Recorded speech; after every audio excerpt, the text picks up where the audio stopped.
Bueno, buenas tardes a todos.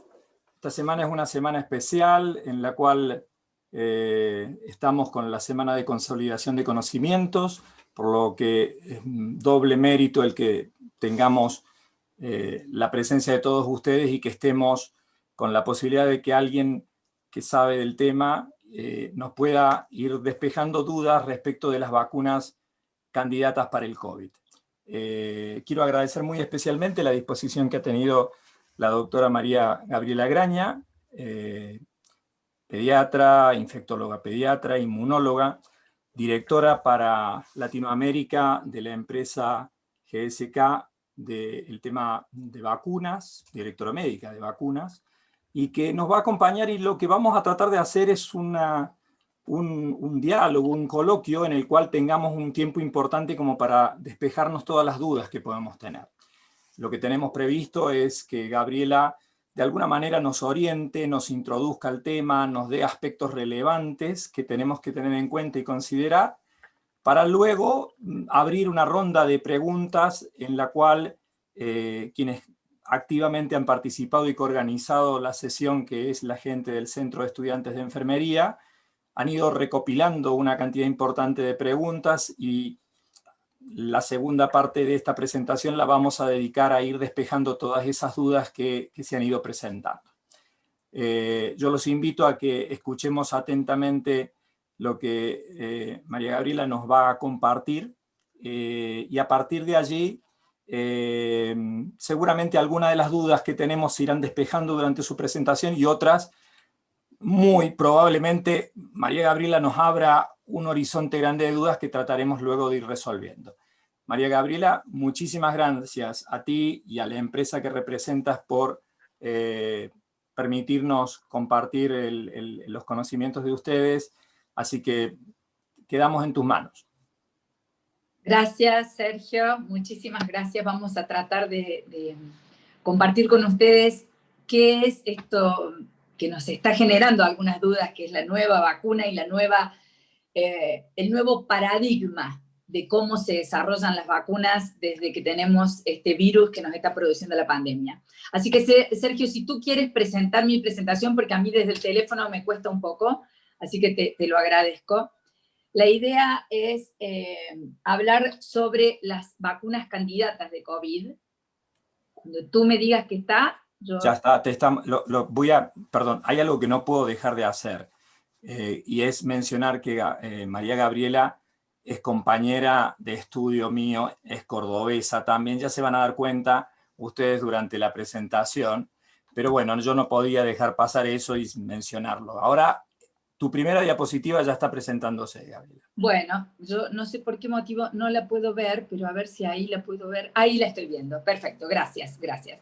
Entonces, la primera diapositiva que vieron es mi conflicto de interés, que ya Sergio lo explicó claramente, pero esta diapositiva me parecía importante porque es COVID-19, crónica de una pandemia anunciada. ¿Qué significa esto?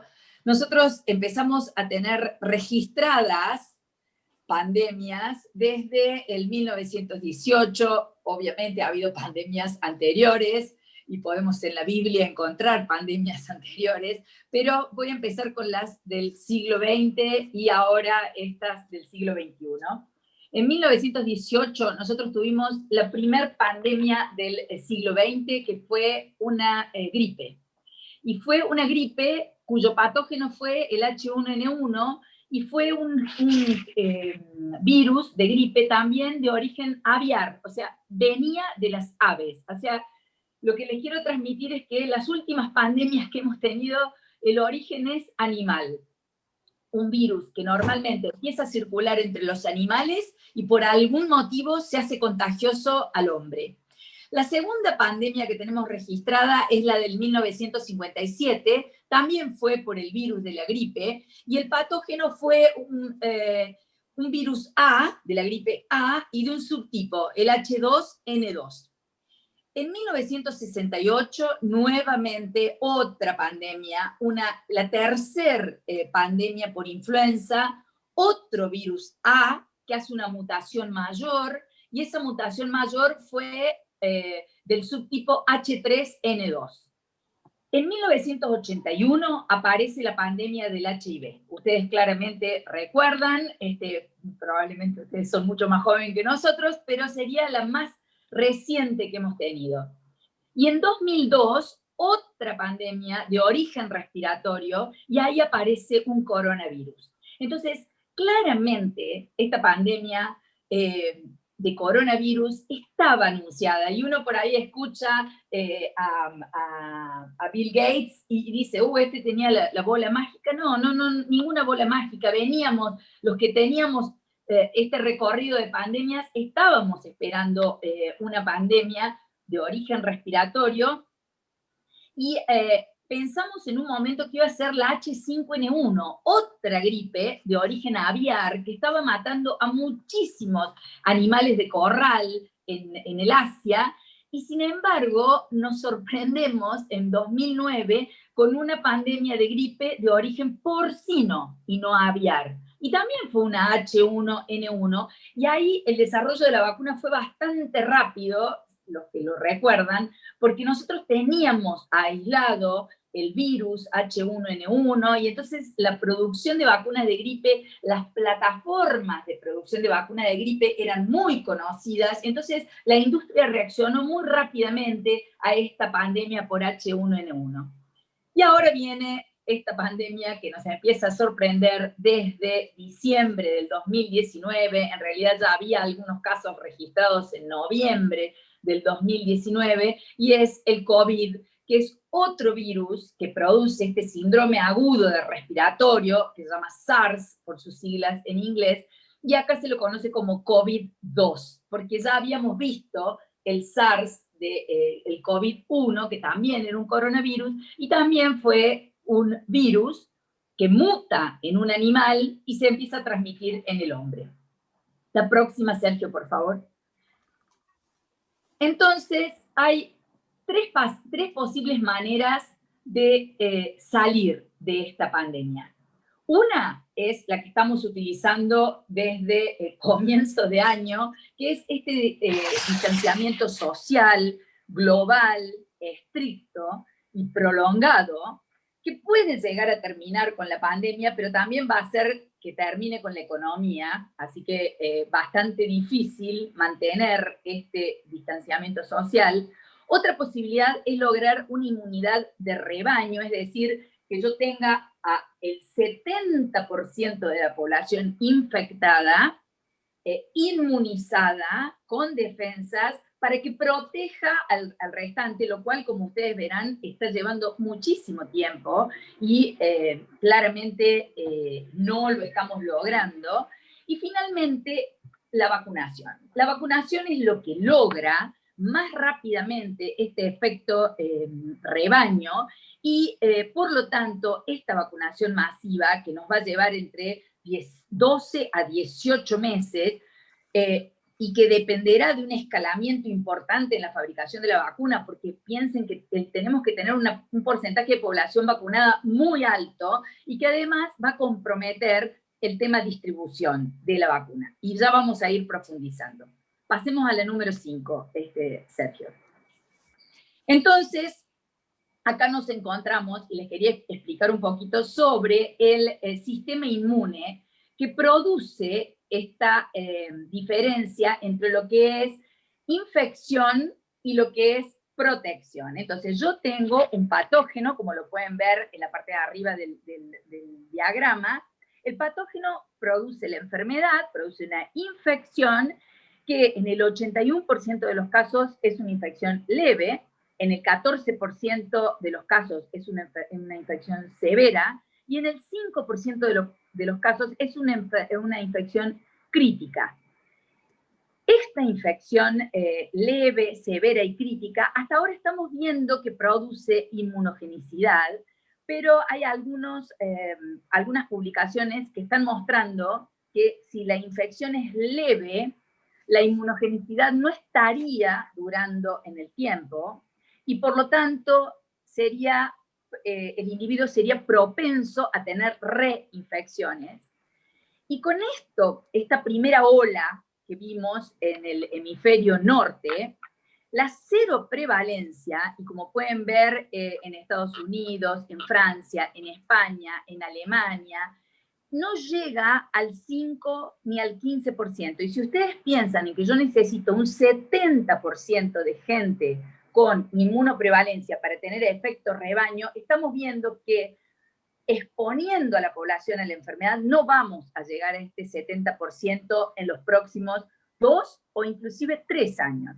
Por eso es tan importante el desarrollo de la vacuna, porque yo con la vacuna introduzco el patógeno, ya vamos a ver las diferentes plataformas de vacuna para ver de qué forma introduzco yo el patógeno, pero logro una protección mucho más rápida y con la vacunación amplia puedo garantizar que las personas no inmunes estén protegidas, es decir, logro este efecto rebaño del 70% de inmunizados mucho más rápido con la vacuna que con la enfermedad. Y esto que les estoy mostrando es absolutamente para todas las patologías, incluido el sarampión, porque justamente lo que yo voy a reforzar en esta charla es la importancia de la vacuna para cualquier patógeno. Me encanta que COVID haya llegado para que nosotros retomemos el tema de la importancia de las coberturas vacunales. Pero ustedes saben que Chile, lamentablemente, no lamentablemente, digo, afortunadamente tiene altas coberturas, pero cuando empezamos a tener caída en las coberturas, empezamos a ver casos. Y uno de las patologías en las cuales vemos casos rápidamente es sarampión, porque ese famoso R0, que es el número de transmisibilidad de una enfermedad en sarampión, es extremadamente alto. No solamente en sarampión, sino también en tos convulsa. Así que insisto la importancia de la vacunación para lograr efecto rebaño y así proteger al porcentaje de gente que por algún motivo no haya podido ser vacunado. La próxima, por favor, Sergio. Entonces, dicho esto, la diferencia entre contagiarme de la enfermedad de ser vacunado, ahora sí vamos a ir a hablar de las vacunas candidatas para este virus. Entonces, ¿cuál sería la vacuna ideal? Cuando yo hablo de una vacuna ideal para cualquier enfermedad, hablo de una vacuna que tiene que ser segura y tiene que ser efectiva. ¿Y qué significa la diferencia entre efectividad y eficacia? Cuando yo hablo de eficacia, estoy hablando de una vacuna que genera anticuerpos y estoy dentro de un ensayo clínico. Es decir, estoy en un medio controlado donde tengo pacientes a los cuales los enrolo en un estudio clínico. Esos pacientes tienen criterios de inclusión, tienen criterios de exclusión. Les saco sangre y veo la cantidad de anticuerpos que generan. Entonces hablo de eficacia. Ahora, cuando yo quiero hablar de efectividad de una vacuna, quiero hablar de que ese candidato, esa vacuna candidata, produjo una cantidad de anticuerpos que previenen la enfermedad. Y por eso es que yo tengo que exponer al sujeto vacunado a un lugar de amplia circulación del virus. Entonces, diferencien cuando un laboratorio les está hablando de efectividad. Efectividad es cómo se comporta la vacuna en la vida real. Esto significa cómo se comporta el individuo vacunado cuando está expuesto a la enfermedad. Y efectividad es, eficacia es cuando yo estoy hablando en un estudio controlado. Vacuno al sujeto, le saco sangre y veo si genera anticuerpos. La vacuna ideal es la vacuna segura, efectiva, pero también eficaz, que en un ambiente donde el virus está circulando, el sujeto no se enferma. La próxima. Entonces, vamos a hablar ahora de cuáles son las diferencias entre el desarrollo tradicional de vacunas y este nuevo paradigma, porque yo creo que es importante que todos lo sepan para que no tengamos temores infundados. La próxima, Sergio.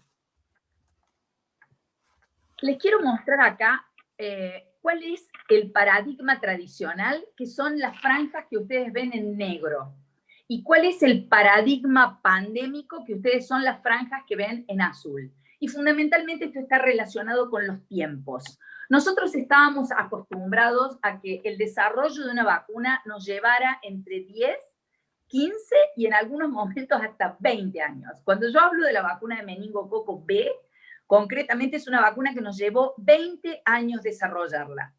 ¿Por qué? No porque estemos evitando fases de la investigación, para nada. Simplemente que las estamos acortando. Y normalmente en una situación no pandémica, la fase preclínica dura muchísimo tiempo. Y como pueden ver ahí, la fase preclínica puede durar entre 2, inclusive hasta 4 años. Y una vez que uno pasa esa fase preclínica en animales, recién pasa a la fase clínica.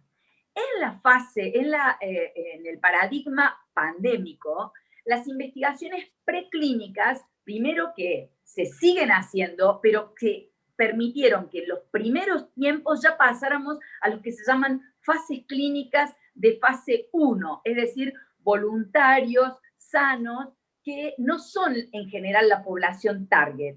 Y después, no solamente que acortamos la fase preclínica y las fases clínicas también las estamos acortando, sino que se desarrollaron múltiples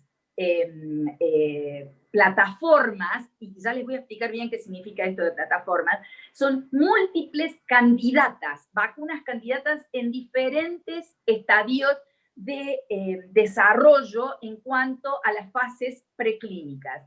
Esto hace que uno acorte los tiempos porque el esfuerzo fue conjunto de muchas biotecnológicas junto con laboratorios, que entremezclaron laboratorios privados con laboratorios de gobiernos y de universidades. Entonces ustedes ven que tenemos la vacuna de la Universidad de Oxford, pero que la tomó un laboratorio privado y trabajaron en conjunto, las vacunas de biotecnológicas, pero que un laboratorio privado la tomó y trabajó en conjunto.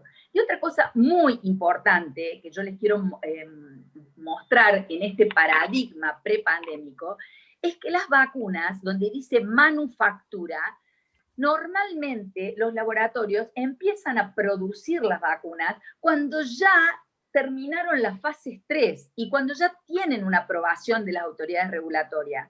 Acá, todos los laboratorios hemos empezado a producir vacunas pandémicas de COVID a riesgo. Esto significa que ya se están produciendo, aunque no hemos terminado la fase 3. Esto es muy importante porque la manufactura de las vacunas lleva muchísimo tiempo, y esto hace que si uno va a esperar las aprobaciones de las autoridades regulatorias, vamos a perder muchísimo tiempo importante para poder tener la vacuna disponible y de acceso para la población. Entonces, lo que les quiero mostrar es que el paradigma pandémico no significa que estemos salteando ninguna fase de desarrollo de vacuna. Las estamos acortando y fundamentalmente las estamos optimizando. La próxima, Sergio, por favor. Ya tienes. Bueno, ahora sí vamos a ir a hablar de las plataformas y para que todos hablemos más o menos el mismo idioma. Entonces, esto es solamente para mostrarles una vacuna a virus vivos. ¿Qué significan las vacunas a virus vivos? Son vacunas, digamos, poco elaboradas, en el sentido de que yo tengo el virus, lo aíslo, perdón, si me disculpan un minuto, voy a buscar un cargador porque me está fallando la batería. Un segundo. Esto suele suceder, esto para que vean que no estamos en vivo, es simplemente lo teníamos programado con María Gabriela para que después no queden dudas de que ella está haciendo la conferencia en este momento. Un minuto. Quisiera encontrar el cargador. Un segundo.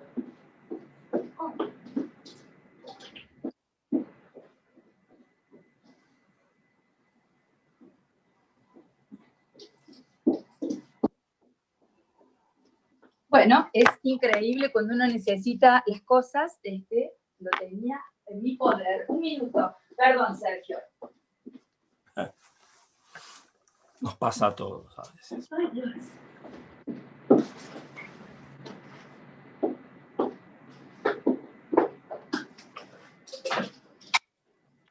Claramente estaba mucho más cerca de lo que lo buscaba, perdón.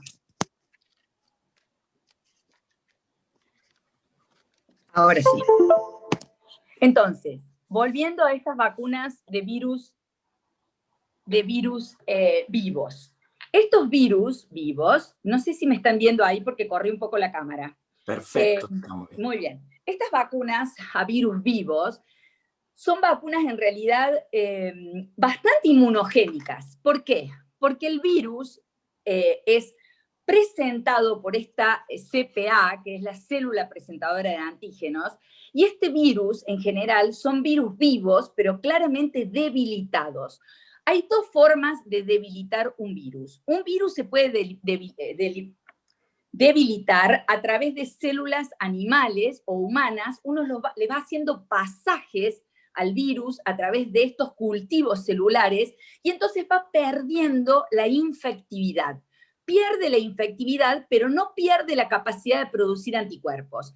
Y otra forma de debilitarlo es inactivándolo totalmente. Un virus inactivado en general se inactiva por procesos químicos. Se lo expone a formaldehído, se lo expone a sustancias que lo inactivan y entonces son vacunas a virus que no infectan, porque está totalmente inactivado, pero un poquito menos inmunogénicas que las vacunas por virus debilitados. Entonces, esta es una de las plataformas que se están usando para vacuna de COVID.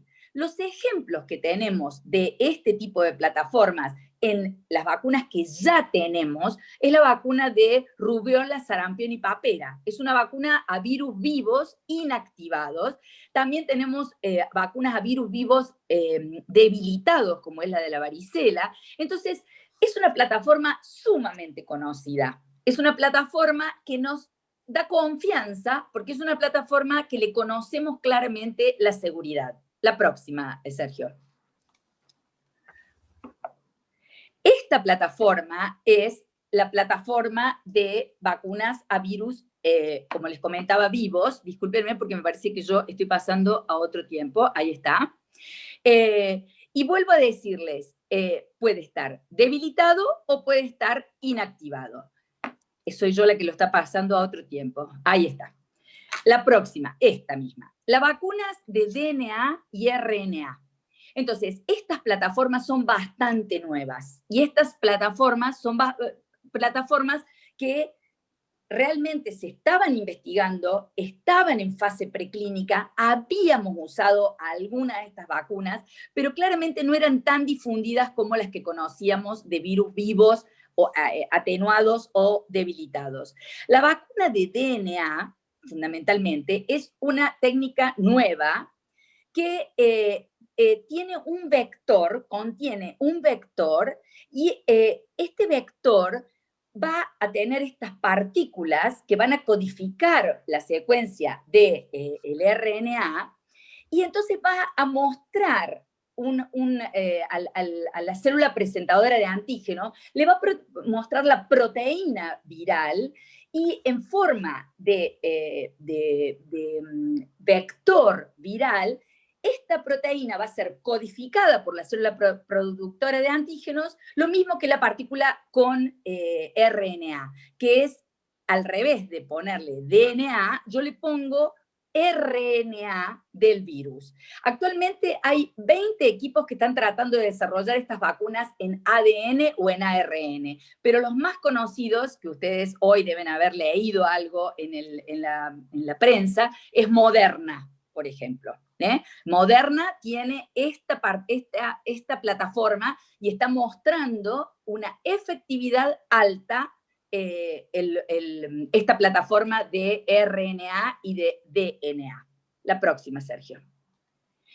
Y esta es las vacunas basadas en vectores virales. Y esta también tiene mucha prensa porque esta es la famosa vacuna de Pfizer. Entonces, esta esta vacuna no es solamente de Pfizer, sino también es la vacuna de AstraZeneca. También la Universidad de Oxford tiene esta plataforma, que es, yo tengo un virus, en general usan adenovirus.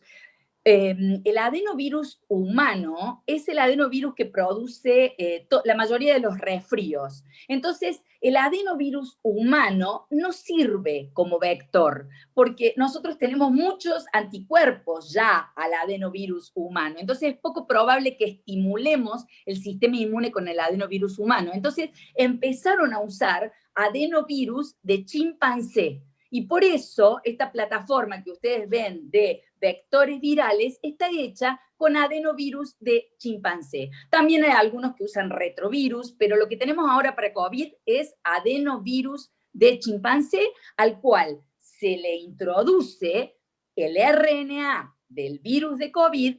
Entonces, la célula presentadora de antígeno presenta a este adenovirus con esa partícula viral y así se amplifica la respuesta inmune. Entonces, es otra de las plataformas. Repasando, a virus vivos, atenuados o inactivados, con vacunas de DNA y RNA, y esta es la tercera plataforma que les voy a mostrar, que es la plataforma de vectores virales. La próxima, Sergio. Y finalmente, obviamente, esta plataforma, que es la más purificada de todas, es la plataforma de vacunas de subunidades. Es decir, le quiero transmitir este concepto.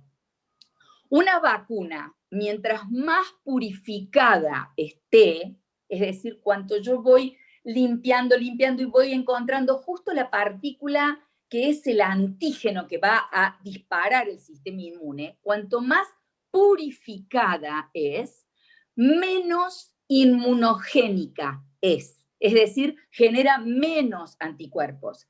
Sin embargo, mientras más purificada, menos reactogénica, es decir, produce menos eventos adversos. Entonces, cuando uno tiene la plataforma, tiene que jugar con esto y decir, la tengo bien purificada, sé que no va a producir casi eventos adversos, pero tampoco estoy segura de qué cantidad de inmunidad me va a producir y cuánto tiempo me va a producir esta inmunidad.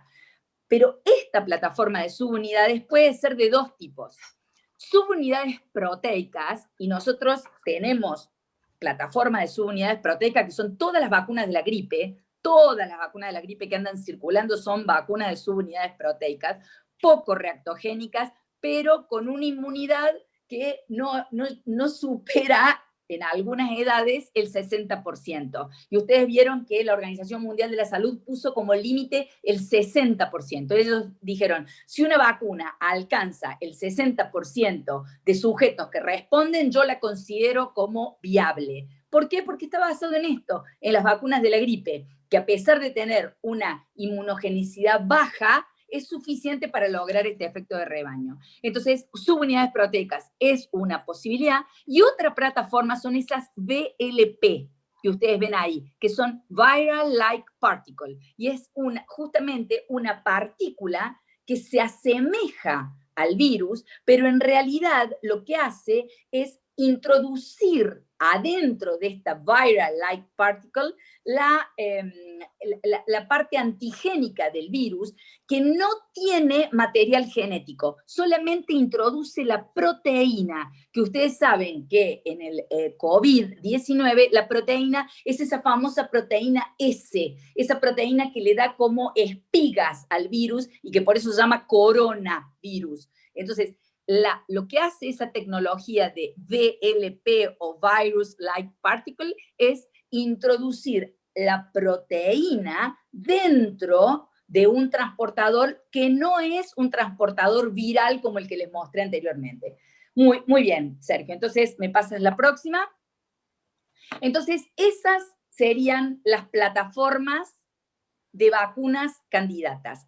Lo que les quiero remarcar es que hemos tenido por primera vez en la historia un desarrollo tan rápido de una vacuna. En 18 meses vamos a tener una vacuna para el SARS-CoV-2. Y no solamente eso, sino que hemos tenido esta variedad de abordajes que para mí que trabajo en vacunas es realmente reconfortante ver cómo tantos equipos trabajamos juntos. Entonces, vuelvo a repasar las plataformas o estos abordajes virales, inactivados y atenuados, y ustedes van a ver en las barras la cantidad de vacunas en desarrollo. Van a ver que las virales inactivadas hay aproximadamente 5 y tenemos una sola o 2 atenuadas. Los vectores virales que pueden ser replicantes o no replicantes, acuérdense del adenovirus de chimpancé, tenemos varias vacunas en desarrollo. Tenemos aproximadamente 13 vacunas en vectores virales replicantes y tenemos aproximadamente 13 también no replicantes. Con ácidos nucleicos, ADN o ARN, ahí ven el número de vacunas candidatas, en azul oscuro ADN, en azul más claro ARN, y las proteicas, que son las basadas en proteínas, fundamentalmente la de subunidades proteicas, que están basadas en esta proteína S, de la superficie del virus de COVID, del SARS-CoV-2, que ustedes podrán ver que las de proteínas son las que más tenemos. ¿Por qué? ¿Por qué son las que más tenemos? Porque es muy parecida al desarrollo de la vacuna de la gripe. Y como les dije, las vacunas de la gripe son subunidades proteicas y la mayoría de los laboratorios tenemos esa plataforma de desarrollo de vacunas proteicas. Y las viral-like particles son mucho menos las candidatas, pero también un número considerable. Así que pueden ver en la parte derecha del slide, de la diapositiva, el horizonte de este desarrollo que, como les decía, por primera vez une al sector público y privado, y van a ver cómo se relacionan la parte pública con la parte privada en Estados Unidos, en China, en Europa, en Australia y en otros países asiáticos, como ha sido, como tenemos vacunas también desarrolladas en Israel, por ejemplo. La próxima. Entonces, estas son nuestras vacunas candidatas para el COVID-19. Hay más de 150 vacunas candidatas. Esto está actualizado a julio del 2013 en cuanto a el número de vacunas y no se ha modificado hasta ahora. Lo que se ha modificado un poquito es las fases preclínicas, porque como pueden ver, en la fase preclínica están todos estos laboratorios y tenemos vectores y tenemos recombinante. Concretamente yo pertenezco al laboratorio Glaxo y nosotros hemos hecho una unión con varios laboratorios, no solamente con Sanofi, varios laboratorios, porque Glaxo lo que va a aportar es el adyuvante. ¿Y por qué vamos a aportar el adyuvante? ¿Y qué es un adyuvante? Un adyuvante es una sustancia que amplifica la respuesta inmune. Y estamos aportando este adyuvante a todos los laboratorios que están haciendo vacunas de subunidades, porque como les dije, las vacunas de subunidades proteicas son menos reactogénicas, pero también son menos inmunogénicas. Y nosotros con el adyuvante vamos a amplificar la respuesta inmune para que mejore la inmunidad de estas vacunas de subunidades. Bueno, ahí tenemos las vacunas que están en fase 1, que son 8, con ARN, con vectores, con ADN y con recombinante, y también tenemos vacunas inactivadas que ya pasaron la fase 1, y fundamentalmente las que están en fase 2, la de CanSino Bio, y las que están ya en fase 3, que son Moderna, que hoy habló del éxito de su vacuna, que es AstraZeneca, con la vacuna de la Universidad de Oxford, y ahí están juntas, obviamente, y también está Sinovac, porque Sinovac es un laboratorio chino y que tiene una vacuna a virus inactivado y que ya está en estudios de fase 3. Así que eso es lo que ustedes pueden ver en dónde estamos en este momento. La próxima, Sergio. Entonces, esto es la próxima. Esto es nuestro sistema de adyuvante. Este AS03 es un complejo de adyuvantes que tiene escualeno en su composición, y Glaxo, como les dije, está trabajando con universidades, como es la Universidad de Queensland, y CEPI, que es una organización sin fines de lucro para el desarrollo de vacunas. Estamos trabajando con Innovax, que es un laboratorio chino, que también tiene esta proteína S truncada.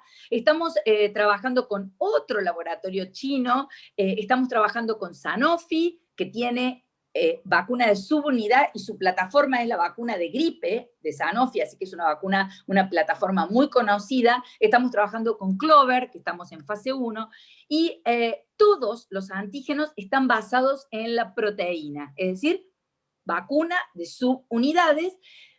Trabajamos en diferentes geografías y en diferentes etapas con tecnología de adyuvante, de este AS03 basado en escualeno, que es un aceite, una emulsión de aceite en agua en realidad, y que lo que hace es producir un efecto local importante, inflamatorio, inflamando, trae muchas células presentadoras de antígeno, y lo que hace es amplificar esta respuesta inmune. ¿Por qué? Nosotros la usamos a esta tecnología ya en la pandemia de H1N1, porque justamente vamos a necesitar menos cantidad de antígeno, lo cual en la manufactura del antígeno, y cuando yo tengo que producir millones y millones de dosis, ayuda muchísimo, y por lo cual yo voy a ofrecer mayor cantidad de dosis al mercado y a los consumidores. Y obviamente, no solamente estamos trabajando nosotros con este adyuvante, el AS03, sino que hay otras industrias farmacéuticas que también están trabajando con otro tipo de adyuvantes, pero la tecnología es muy similar y el objetivo es el mismo: amplificar el sistema inmune. La próxima, Sergio. Muy bien, ahora algunas palabras sobre quiénes deben ser vacunados y cómo funcionará la distribución de esta vacuna, que, como les dije al principio, vamos todos, exactamente todos los que estamos trabajando en esto, y fundamentalmente las autoridades regulatorias, que son las que aseguran la distribución de la vacuna país por país, vamos a ver cómo distribuimos una vacuna segura, efectiva y que sea asequible en las primeras fases de disponibilidad. Porque obviamente no vamos a vacunar al 100% de la población de entrada, y claramente la Organización Mundial de la Salud está organizando esto, sino que vamos a vacunar primero a aquellos que tienen mayor riesgo de infección y a aquellos que ocupan los roles críticos en la sociedad. ¿Y quiénes son las personas con mayor riesgo en la población? Los trabajadores de atención médica de primera línea, los primeros respondedores como ambulancias, policías, bomberos, y obviamente la población adulta mayor de 60 años, que es la que tiene mayor comorbilidades y es la que ha demostrado la mayor letalidad por esta enfermedad.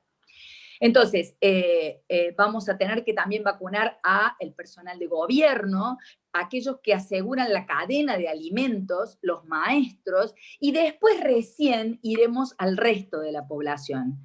Obviamente que también depende de quién esté financiando la vacunación, pero lo importante acá es que los gobiernos, las biotecnológicas, la industria y las organizaciones sin fines de lucro están todas trabajando mancomunadamente para proporcionarle a todos los países la vacuna, y de hecho ya los gobiernos están haciendo acuerdos con estas organizaciones para recibir la vacuna.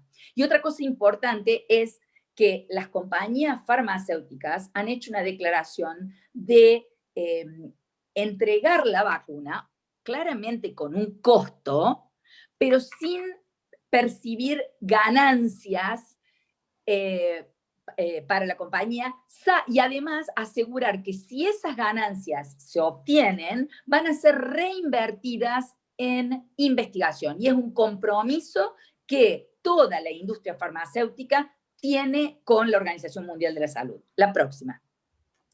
Entonces, esto es una propuesta de la Organización Mundial de la Salud para asignar globalmente los productos COVID, y ustedes van a ver claramente cómo está delimitada cuáles son las poblaciones que van a ser priorizadas Y en primer lugar van a ser trabajadores del sistema de salud, y a su derecha tienen la cantidad de millones de dosis que se necesitan, adultos mayores de 65 años y después finalmente otros adultos de alto riesgo con comorbilidades. Porque ¿cuál es el objetivo claro de esta vacunación? Reducir la mortalidad y proteger el sistema de salud, porque lo que nos está ocurriendo a los países es, por un lado, la mortalidad, pero por el otro lado, que empezamos a tener saturación de los sistemas de salud, y esto implica que empezamos a tener mortalidad por enfermedades no COVID, como son accidente de tránsito, ACV, infarto agudo de miocardio, o lo que es peor, enfermedades crónicas, como las enfermedades oncológicas que dejan de hacerse los controles periódicos, o diabetes que dejan de hacerse los controles periódicos. Entonces, la idea es reducir la mortalidad, pero también proteger el sistema de salud con esta vacunación. La próxima. Entonces, en conclusión, y quedo totalmente abierta a preguntas, la infección por el SARS-CoV-2 induce una respuesta inmune humoral y celular robusta, la infección. Ya hablaremos de la vacuna. Existe una heterogeneidad en la respuesta individual para la vacuna y es necesario entender los extremos para identificar cuál es el correlato de protección y fundamentalmente todavía nos falta entender cuánto tiempo va a durar esta inmunidad producida por la vacuna y si la vacuna de COVID-2 se va a transformar en una vacuna que necesitamos revacunar de la misma manera que revacunamos con gripe. Podemos hablar en el momento de preguntas el tema mutaciones. La magnitud de la respuesta de anticuerpos se correlaciona con los títulos de neutralización, por lo cual hay algún optimismo en cuanto a la protección de la vacuna.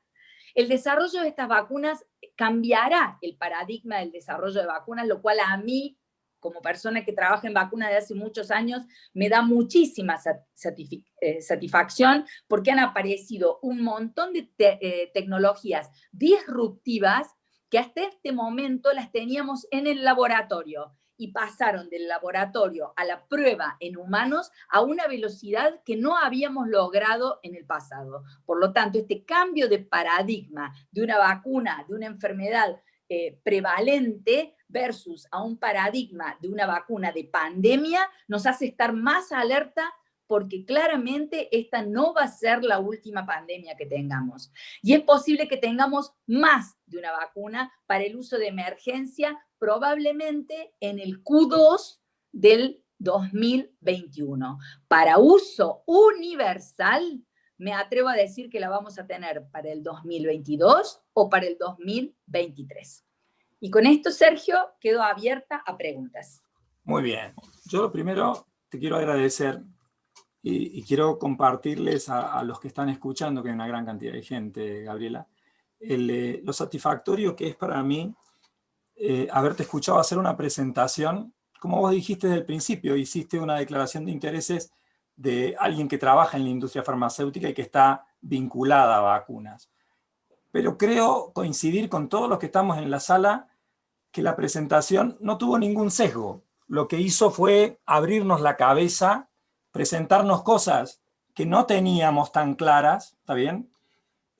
Partiendo de esto de explicarnos el concepto de plataformas, que tiene que ver con cómo se producen las vacunas. Yo creo que fue muy ilustrativo el que nos quede la claridad de que obviamente teníamos en la cabeza las vacunas que usamos, las de virus vivo, atenuado, inactivo.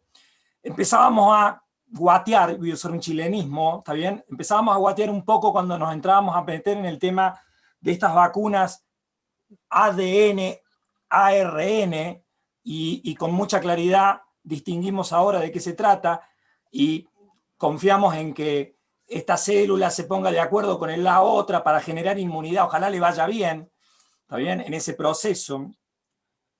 Entendemos claramente esto de que ya empezamos a tener un vector y ya, ok, acá hay algo que tiene que estar en el medio y que tiene que actuar para que se produzca este mecanismo. Y empezamos a hablar de esta, que creo que sí aporta, sin duda les debe haber aportado claridad a muchos en términos de decir, ok, espere, somos muy buenos como productores de vacunas, somos casi capaces de limpiar la vacuna al máximo, pero cuando la limpiamos, la depuramos, ocurre lo siguiente, pierde de alguna manera ese efecto y por lo tanto tenemos que buscar amplificadores. Y el concepto de amplificador, me animo a decir que no muchos lo manejaban bien, ¿está bien? O no muchos lo teníamos tan presente. Con lo cual, yo creo que en realidad esa es una primera parte que nos clarifica el tema de las plataformas. Creo que también fue muy gráfico ver la transparencia donde vos, y yo me voy a permitir volver en esta, donde nos mostrás el mapa, donde todas están diciendo 90, 92, quiero más, 93, 94, y nos están permanentemente bombardeando con su eficacia, ¿está bien? Y no con su eficiencia, y todavía nos falta llegar a eso. Y este mapa es muy claro en términos de que nos muestra eso. Son poquitos los que entraron en la recta final y están allí. Incluso una, y destacamos una que es a virus atenuado, virus inactivo, está corriendo la carrera. Y yo creo que esto es clarificador para todos en términos de que yo por eso lo primero que quiero hacer es agradecerte. Quiero dar pie a que hagamos las preguntas y lo que quiero pedirles a Trinidad y a Denise que están allí y al mismo tiempo agradezco.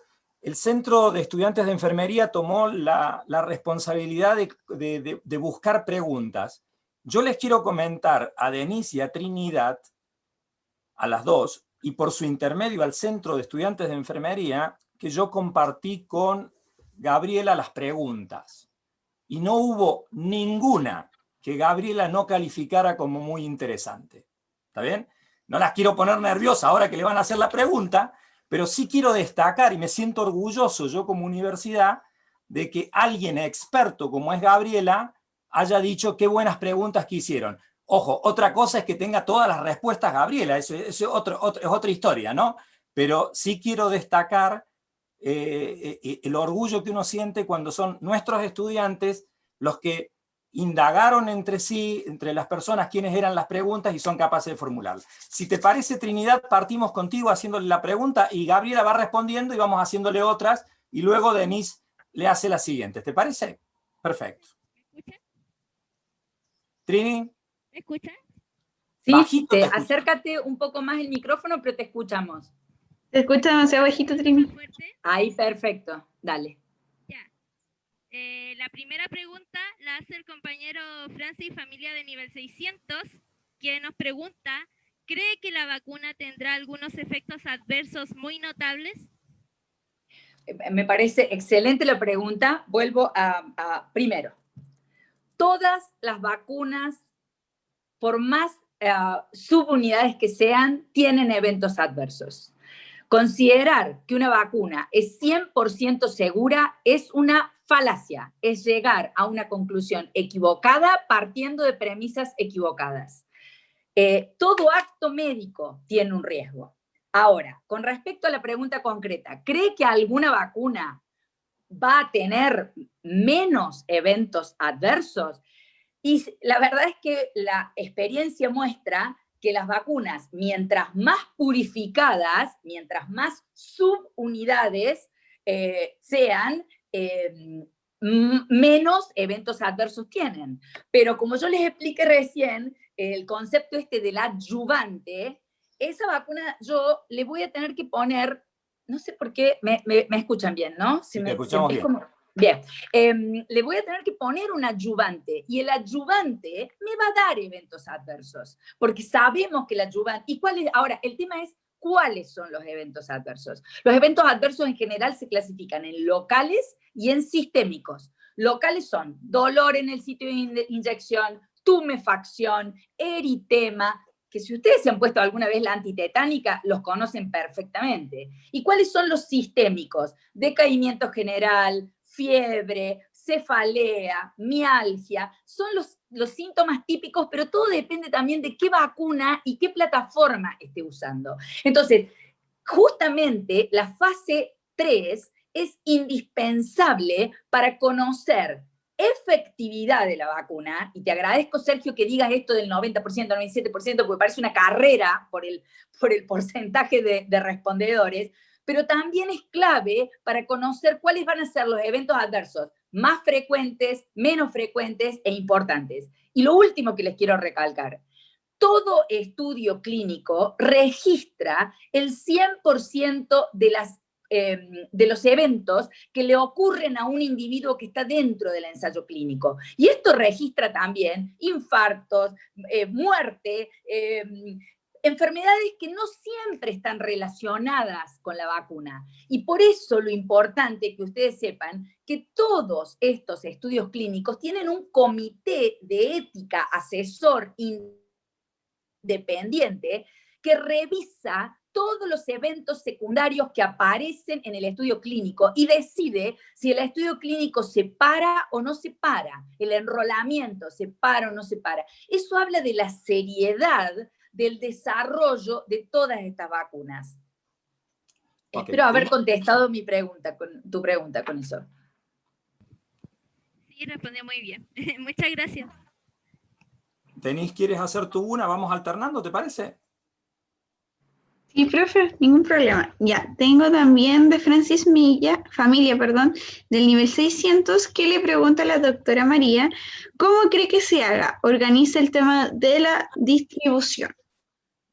Me parece una excelente pregunta. Yo compartí con ustedes, vamos todos a seguir el lineamiento de la Organización Mundial de la Salud. Así que yo compartí con ustedes cuáles van a ser las poblaciones prioritarias para la vacunación. Por eso yo hablaba en mis conclusiones de vamos a tener vacuna, vamos a tener vacuna para uso de emergencia en el Q2 2021, pero para uso universal para todas las poblaciones no podemos pensar antes del 2022 o 2023. ¿Por qué? Por un lado, por la manufactura, y en segundo lugar, por la distribución y de cada una de las vacunas. Porque ¿qué nos está pasando con esta vacuna maravillosa de Pfizer?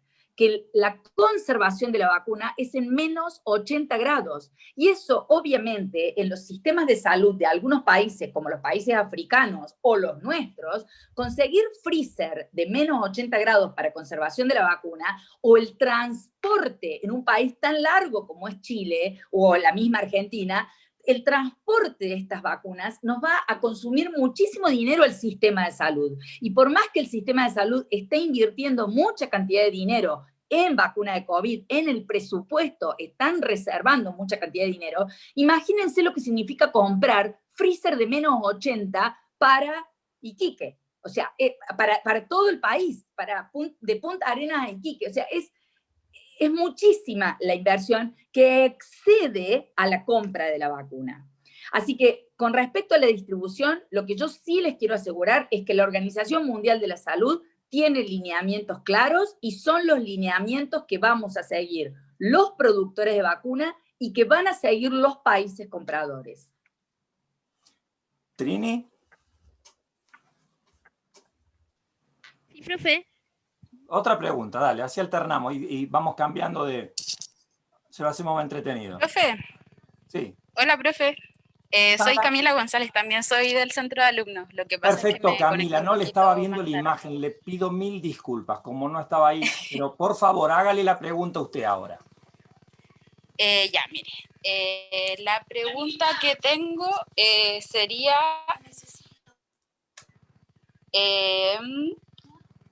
¿por qué cree que se ha tardado tanto tiempo en sintetizar una vacuna? Muy buena pregunta. Mira, justamente es un ejemplo del poco tiempo que se ha tardado. Ha sido realmente un tiempo récord desde el momento en que se aisló el virus, muy democráticamente se compartió la estructura del virus con todo el mundo, de la misma forma que se hace con el virus de la gripe. ¿Y sabes por qué? Porque la Organización Mundial de la Salud tomó el liderazgo. Podemos criticar muchas cosas de la Organización Mundial de la Salud, pero en cuanto al antígeno, la Organización Mundial de la Salud tomó el liderazgo, descubrieron cuál era el agente causal e inmediatamente ese antígeno se repartió entre todas las biotecnológicas y todos los laboratorios que podían producir vacunas. Además, es importante, por eso te mostré el primer slide de la historia de las pandemias. No es la primera vez que tenemos un coronavirus. Esta no es la segunda vez que tenemos una infección severa por coronavirus. En realidad te diría que es la tercera vez, porque hubo otro agente que también fue un coronavirus, nada más que se limitó al sudeste asiático, pero realmente el virus era un virus conocido y rápidamente se seleccionó el antígeno, y eso en muchas enfermedades ha llevado muchísimo tiempo, como es la enfermedad por meningococo B. El meningococo B, los que pintamos canas, recordamos las epidemias por meningococo B que tuvimos en la década del 90, y sabemos lo difícil que nos fue desarrollar el antígeno, encontrar los antígenos del meningococo B hasta que tuvimos la vacuna. Para COVID-19, para este SARS-2, claramente, rápidamente tuvimos el antígeno. Y una vez que vos tenés el antígeno, que sabés cuál es la parte del virus o de la bacteria que te da inmunidad, que te da las defensas, uno empieza a usar esto que yo les mostré, diferentes plataformas. Estas diferentes plataformas que generan vacunas se venían usando para otros agentes infecciosos. Por ejemplo, Oxford, la plataforma de vectores, esa plataforma se usó para ébola y se usó con mucho éxito para ébola. Otras plataformas no han sido usadas nunca, como son las vacunas de RNA o DNA, nunca en el desarrollo clínico de la vacuna, sí en el desarrollo preclínico. Obviamente, todas las otras plataformas de virus inactivados o virus muertos que les he mostrado, estas se vienen usando hace un montón, porque como les dije, sarampión, papera, rubiola, varicela son virus inactivados. La Salk, que es la vacuna inyectable de Sabin, es virus muerto. Entonces, esas son plataformas sumamente conocidas. Volviendo de nuevo a tu pregunta para no irme por las ramas, hemos tenido un avance en los tiempos que no se había visto nunca, salvo las vacunas pandémicas de gripe. ¿Por qué? Porque las vacunas, la plataforma de desarrollo de vacunas de gripe era una plataforma conocida. Ok, ahora sí, Trinidad, después que Camila me perdonó, espero, por no haberla tenido en cuenta. Ahora sí. Ya. La siguiente pregunta la hace Lorena Arriagada de nivel 800 y nos dice, ¿cuántas dosis de vacuna tendrán que ser? ¿Cada cuánto tiempo? Excelente pregunta. Claramente depende de cada vacuna candidata. Esto lo vamos a saber con los estudios clínicos. Hay vacunas que reciben una sola dosis, hay vacunas que reciben 2 dosis con intervalo de 4 semanas, muy parecido a lo que ustedes están acostumbrados con la gripe. Así que esto depende de cada una de las vacunas candidatas. Yo no profundicé demasiado en eso, pero algunas necesitan 1 dosis para ser inmunogénicas y algunas necesitan 2 dosis para ser inmunogénicas. ¿Denis? Sí, porque se nos va y tiene cosas importantes la doctora. Ya, Lorena Arriagada igual del nivel 800 también le pregunta, aunque usted ya lo ha dicho reiteradas veces, ¿es posible que llegue una vacuna a Chile antes de terminar el año? ¿Una vacuna a Chile antes de? Terminar el año. De terminar el año. Mira, es poco probable, sinceramente lo digo, ¿por qué? Porque claramente en este momento se va a priorizar al hemisferio norte. Nosotros, estando en hemisferio sur, vamos a entrar, por una cuestión climática, a un aplanamiento o a una bajada de la curva. Entonces, ahora que el hemisferio norte está en plena segunda ola, probablemente ellos sean los priorizados para vacunar y nosotros vengamos a leer el diario del lunes, cosa que me encanta, porque realmente vamos a ver cómo funciona la vacuna en el hemisferio norte y nosotros haremos lo mismo a partir de marzo del año que viene. Así que yo creo que las vacunas para el hemisferio sur, y eso incluye obviamente a Australia, el sudeste asiático, o sea, y África, la parte de Sudáfrica, es decir, no somos los únicos el hemisferio sur, vamos a tener vacunas disponibles recién en el 2021. Así que hasta el 2021, y diría el Q2, digamos,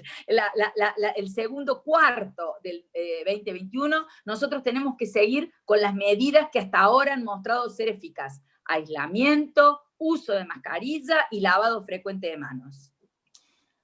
Me encantó, porque yo me había quedado preocupado con esto de que había algunas que eran de mono. Entonces, me parece bien que las prueben en nuestros vecinos del norte, de forma tal de que si hay síntomas colaterales de aumento de pelo y ese tipo de cosas, lo veamos antes. Pero quiero decirte que esta de adenovirus de chimpancé es una plataforma ya reconocida en cuanto a seguridad, porque fue usada para ébola. Así que yo me quedo muy tranquila con la de adenovirus de chimpancé. No, estoy de acuerdo, simplemente estoy poniendo... Yo coincido contigo que tenemos la gran ventaja de esto de estar en el sur, a veces tiene sus ventajas y en este caso tiene esa ventaja. Cami, una pregunta. Sí, profe, aquí va otra. ¿Cuánto durará la inmunidad de la vacuna? Oh, excelente pregunta, ojalá lo supiéramos. Bueno, claro, lamentablemente, o sea, las preguntas son todas muy buenas, como le decía Sergio, pero no creo tener todas las respuestas. Con las vacunas, y esto no es solamente con COVID, absolutamente con todas las vacunas vamos aprendiendo en el tiempo. ¿Por qué? Claramente las vacunas se necesitan lo antes posible, pero ustedes, por ejemplo, conocen bien la vacuna de hepatitis B. Hepatitis B, en mi época, se decía que había que revacunarse cada 10 años, y ahora ya sabemos que hepatitis B genera inmunidad celular, que no necesito para nada la revacunación de hepatitis B, aunque no tenga anticuerpos detectables en sangre. Entonces, todo con las vacunas uno lo va aprendiendo a medida que las va poniendo en la población en general. Así que aprovecho esta pregunta para decirles, la farmacovigilancia de las vacunas se continúa siempre con la vacuna en el mercado. Así que si ustedes tienen algún evento adverso de cualquier vacuna, de Glaxo, del laboratorio de la Comer, busquen al representante médico y denuncien los eventos adversos, porque esto es una cosa importantísima para la farmacovigilancia de las vacunas. Y lo mismo ocurre con la duración de la inmunidad. Creemos, considerando que este es un virus respiratorio y que puede tener variaciones antigénicas menores, que no hagan que el virus se haga más letal ni más sintomático, pero que pueden aparecer mutaciones menores, como pasa con el virus de la gripe, creemos que es probable que necesitemos revacunaciones periódicas, pero no lo sabemos. Hasta ahora, la teoría habla de un mínimo de inmunidad de 6 meses. Eso es lo que se está viendo hasta ahora, pero vamos a necesitar por lo menos 3 años de la vacuna en pruebas, y cuando hablo en pruebas es en terreno, para saber cuánto tiempo dura la inmunidad y si son necesarias revacunaciones con la misma vacuna o el antígeno hay que ir cambiándolo como lo cambiamos para gripe año a año. Ok, la próxima pregunta. ¿Embarazadas se podrán vacunar? Excelente pregunta. Mira, yo creo que, el tema de la vacunación de embarazadas es muy complejo, porque es muy difícil hacer estudios clínicos en embarazadas, porque yo tengo un binomio madre-hijo. Entonces yo tengo que tener una enfermedad que realmente el beneficio sea para el feto tan importante que justifique un estudio en embarazadas. Por ejemplo, la tos convulsa. La tos convulsa es una enfermedad que el binomio madre-hijo es clave, y el beneficio para el feto y el recién nacido es tan importante que se justifica hacer estudios en embarazadas.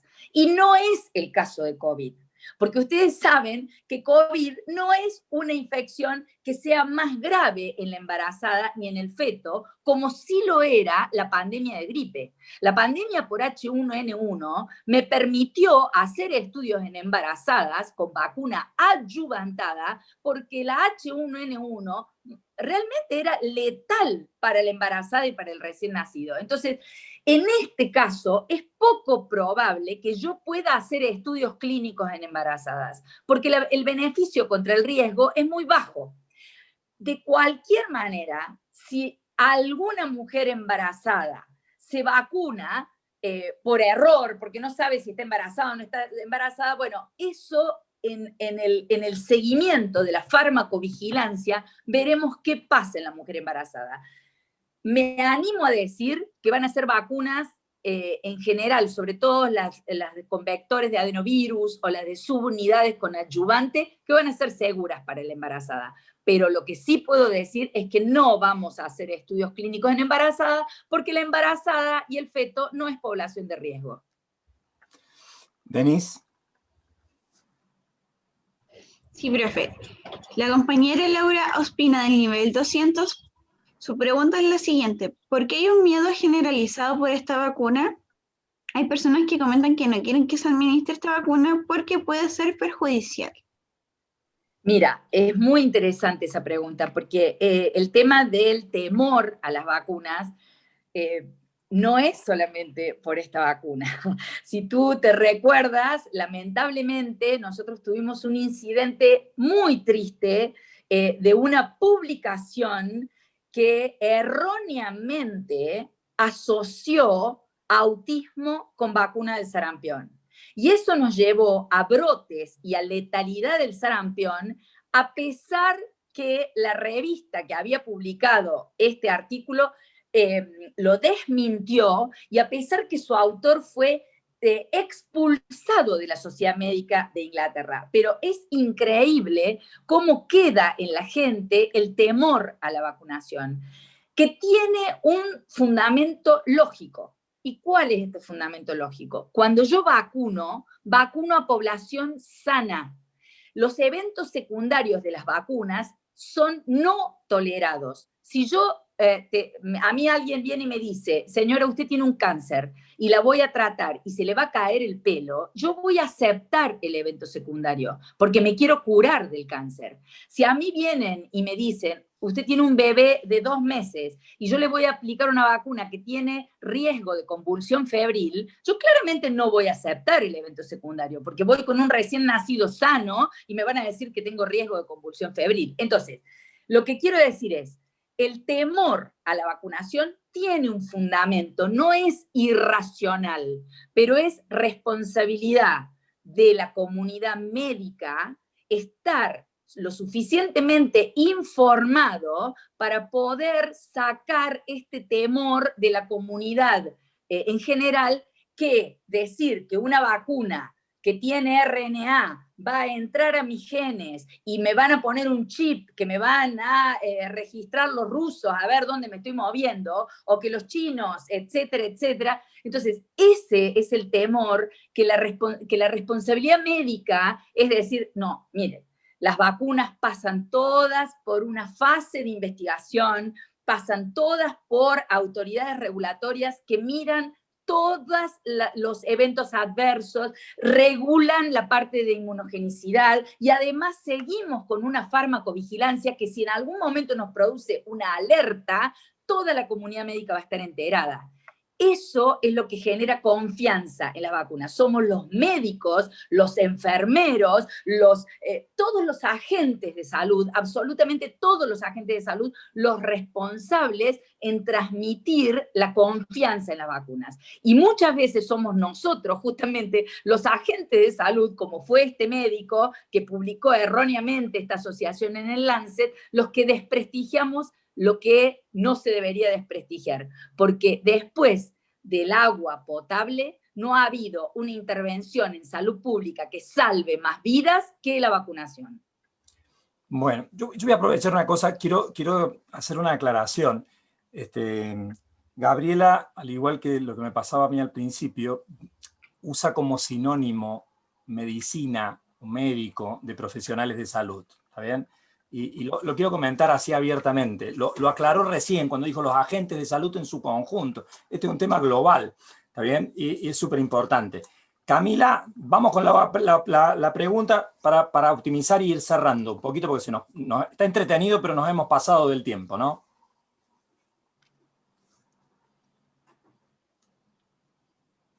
Camila.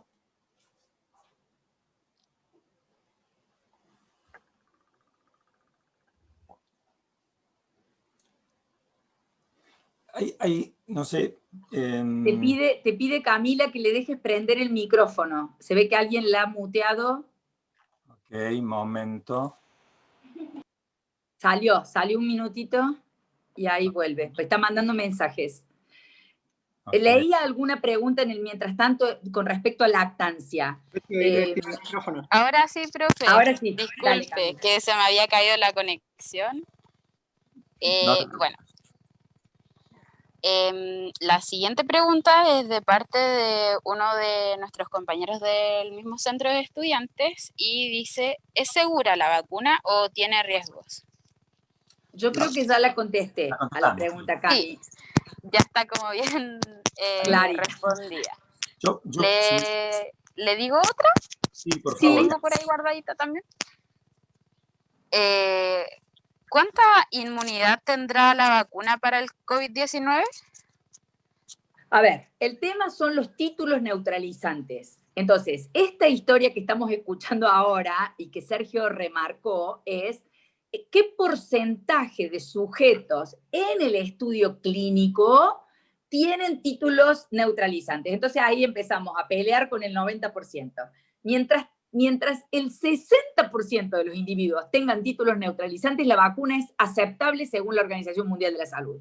Ahora, eso es eficacia.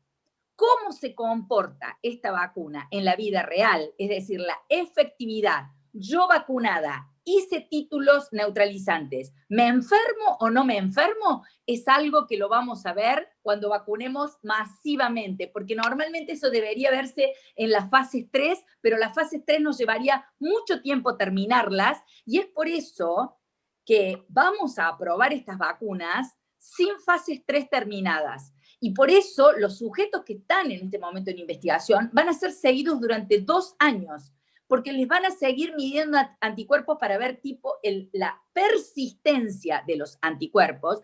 Y muchas veces hay que entender la diferencia entre persistencia de anticuerpos en sangre con estar protegido para la enfermedad. Vuelvo a traerte el ejemplo de hepatitis B.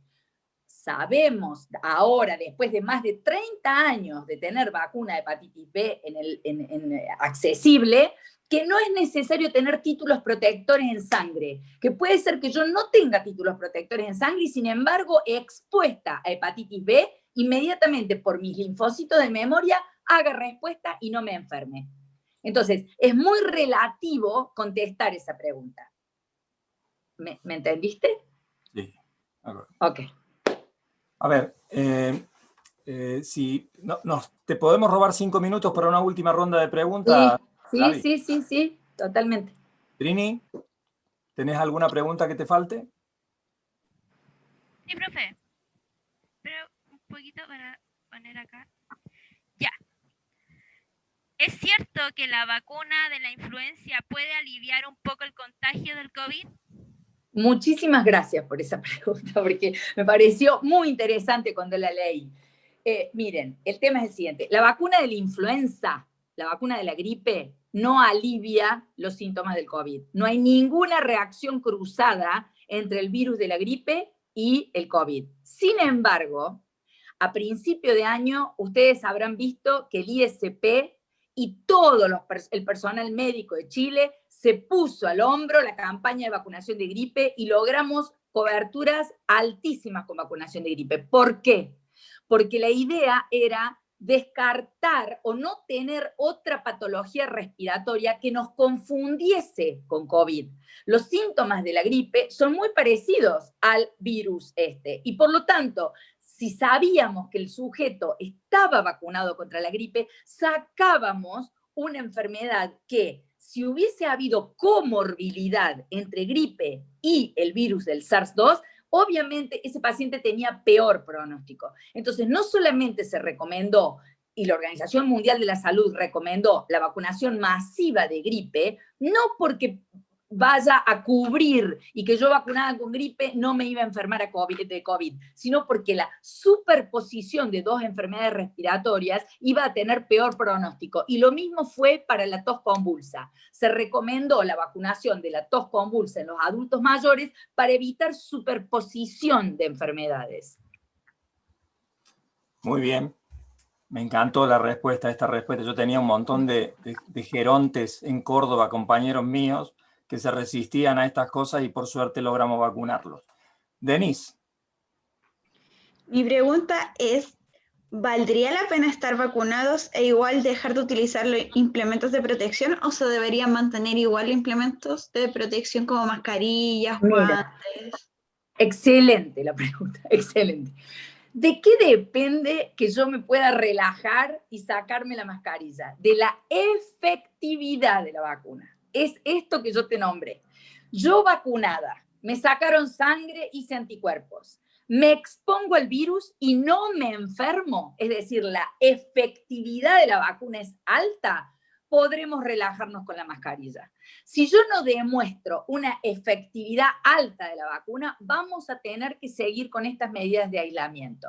Entonces, la idea es, si yo tengo una protección que supera el 60%, que es el límite que puso la Organización Mundial de la Salud, y después, vacunando, veo que la población realmente no se enferma, me voy a poder relajar. Pero si yo no logro ese 70%, 60% de protección para lograr esta inmunidad de rebaño, no me voy a poder relajar. Por eso mi recomendación, y esto corre por mi cuenta y es una recomendación personal, aunque tengamos vacuna vigente, vamos a tener que continuar con medidas de cuidado hasta que demostremos la efectividad de la vacuna. Y esto no va a ser antes del 2023. Así que en los meses de invierno nos tendremos que acostumbrar a cómo hace los países del Extremo Oriente, que por su sobrepoblación, Japón fundamentalmente, en los meses de invierno usan mascarilla para evitar la gripe. ¿Por qué? Porque la vacuna de gripe tiene una efectividad baja, no tiene una efectividad alta. Sobre todo, ¿dónde? En los adultos mayores. La efectividad de la vacuna de la gripe, y sobre todo si es de subunidades, y también en los lactantes, ojo, porque la efectividad de la vacuna es de la gripe, ¿no? La efectividad en los extremos de la vida es baja. Por eso es que los países que tienen hacinamiento siguen usando mascarilla en las épocas de transmisión de virus respiratorios. Y esto es lo último que digo, pero a mí me pareció maravilloso lo que ha pasado en Chile. Chile tiene un sistema de vigilancia al cual nunca voy a terminar de felicitarlo, pero ustedes habrán visto la caída de virus sincitial respiratorio y de todas las enfermedades de transmisión respiratoria que hemos tenido este año por el aislamiento social. Obviamente, no pretendo estar totalmente aislados, pero sí pretendo cuidarnos mucho la transmisibilidad de estornudar en el codo, del lavado de manos cada 4 horas, y sostengo el uso de mascarilla cuando estoy en lugares de hacinamiento. Camila, y la última, para que vayamos ya despidiéndola a Gabriela.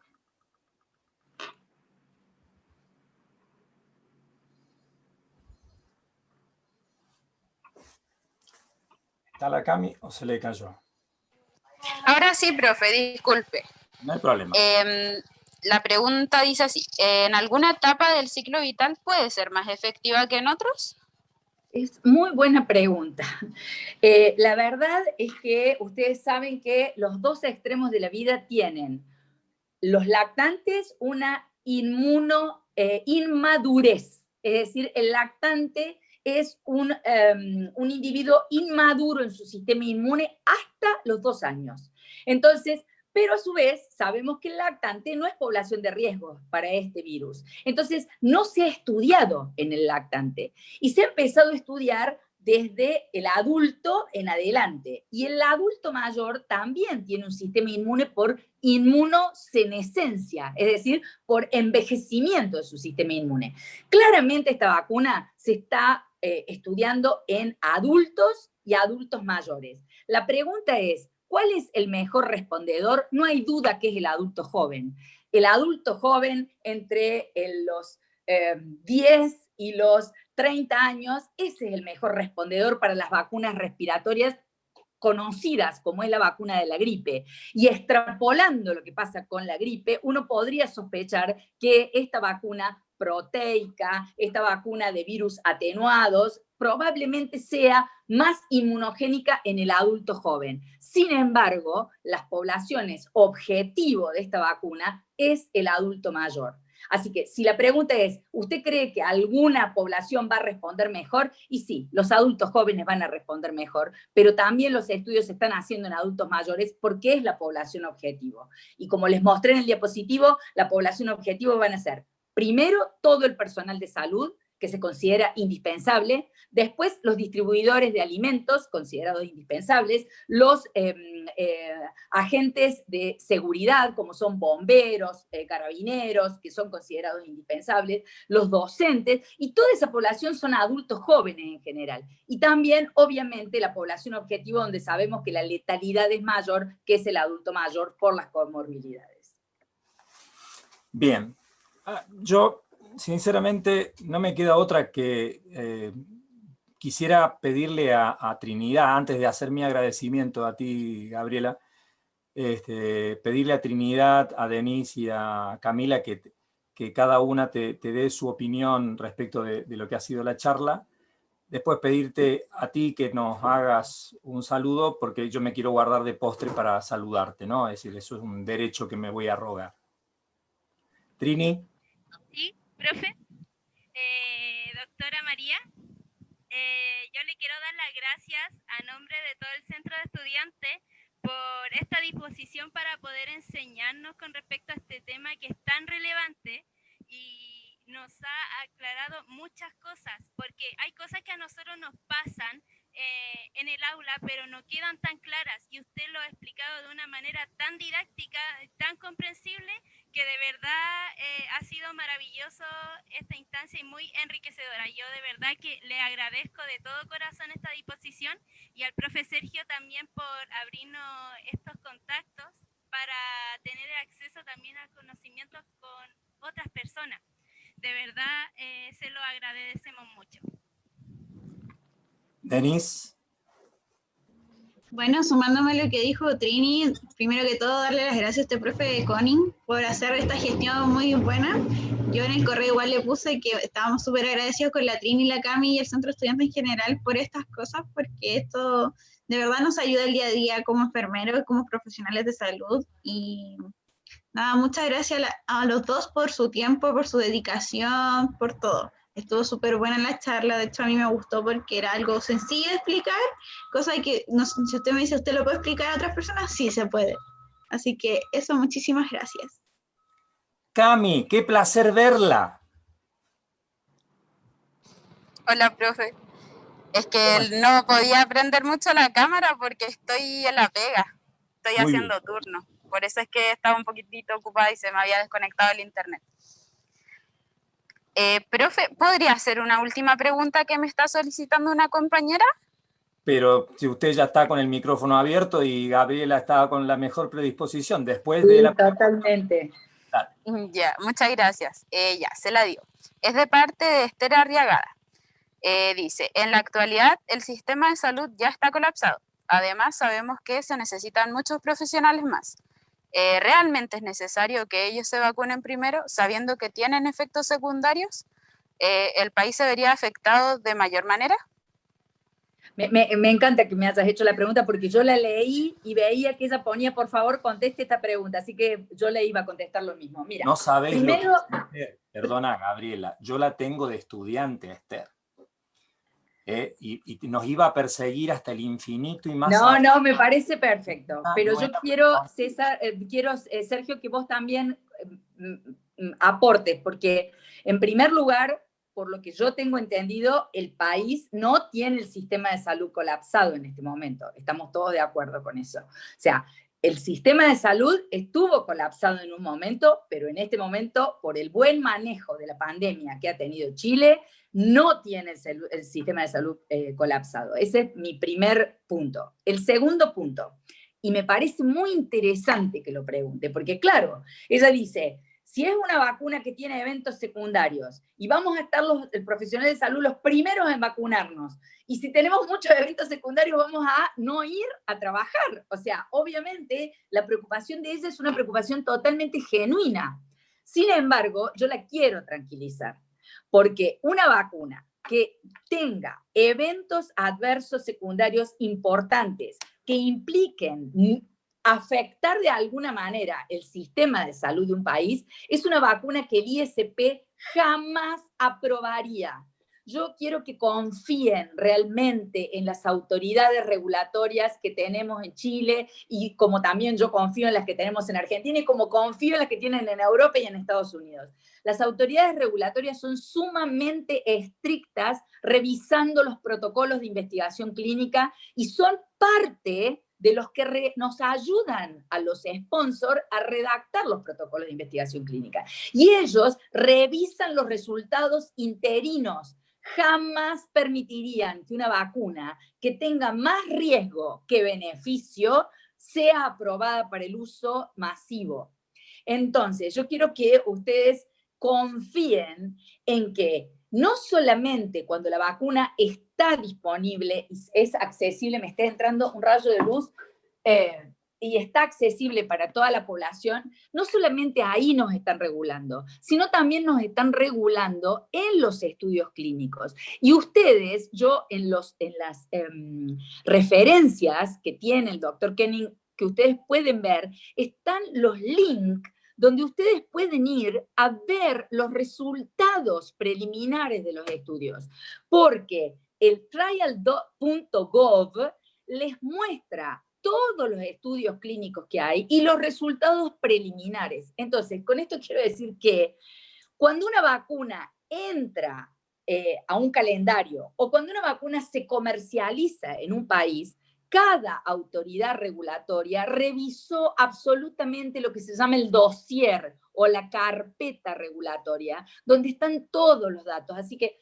por favor, confíen en la seguridad de la vacuna y ustedes van a tener un prospecto, una información para el que recibe la vacuna, que yo las estimulo, y fundamentalmente yo sé que el personal de enfermería lee la información para las vacunas, porque cuando a mí me ha llegado una queja porque en el inserto ha habido una referencia que no era la correcta, siempre me llega del personal de enfermería, que lee los insertos. Así que quisiera transmitirles tranquilidad como profesionales de la salud, que obviamente debemos ser los primeros en vacunarnos porque somos la primera línea y somos indispensables. Y jamás una autoridad regulatoria va a aprobar una vacuna donde lo que perdamos sea personal de salud. Así que los eventos secundarios van a ser eventos secundarios tolerables. No vamos a tener nunca una vacuna que no tenga eventos secundarios. Pero lo que sí puedo asegurar es que los eventos secundarios van a ser transitorios y tolerables. Bien. Cami, ¿querés redondear un poquito después de la pregunta? Decirle algo a... Sí, le quería agradecer. Encuentro que todo lo que expuso fue muy claro. Eso comentábamos con las chiquillas, que fue muy clarito y muy conciso. Por lo menos nosotros lo entendimos bien y esperamos que nuestros compañeros también, y encontramos que esta charla es como de suma importancia, sobre todo para nosotros que somos profesionales, o sea, futuros profesionales, y que necesitamos cada vez ir actualizándonos en cuanto al conocimiento, y encuentro que fue una instancia súper buena la que pudo hacer el profe junto con su colaboración. Y eso, más que nada agradecerle mucho. Gabriela, yo quiero sinceramente agradecerte mucho. Creo que las escuchaste a las personas del centro de enfermería, del centro de estudiantes, ya manifestarte de que lograste algo que es muy importante, hacer lo difícil simple como para que se pueda entender y aplicar. Creo que eso tiene que ver con capacidades y con la capacidad que tiene la profesional que está del otro lado, en este caso vos, de poder precisamente hacer lo complejo simple y transmitirlo de una manera muy sencilla. Quiero también agradecer a tu organización, porque tu organización también permitió que tú estuvieras aquí, también aceptó el que, y con total transparencia, el que fuera una charla abierta, transparente, en la cual no hubo ningún tema que tuviera, ni siquiera nos diera un atisbo a dudas a que había un profesionalismo detrás. Así que bueno, probablemente en algún momento te pidamos nuevamente alguna otra charla, así que solo agradecerte profundamente tu tiempo. Sé que te robamos tiempo muy precioso. Muchas gracias en nombre de los estudiantes, en nombre de los profesores, porque nos ayudaste muchísimo, en nombre de la escuela, de la Facultad de Ciencias de la Salud y de la universidad. Muchas gracias. Un placer, Sergio. Para mí, vos sabés que yo, las vacunas son mi pasión y la docencia es mi pasión. Así que a mí la oportunidad de dar una charla a los estudiantes y que la gente se saque las dudas, y sobre todo profesionales de la salud como ustedes, que son realmente los que nos ayudan en la prevención. Yo realmente soy una admiradora total del personal de primera línea que comprende la prevención y la importancia de la vacunación. Así que muchas gracias a ustedes por haberme escuchado y por todas las preguntas que me parecieron excelentes. Muchas gracias. Muchas gracias a todos por participar y por permanecer acá. Un aplauso de mi parte a todos. Muchas gracias. Un placer, gracias. Hasta luego. Muchas gracias.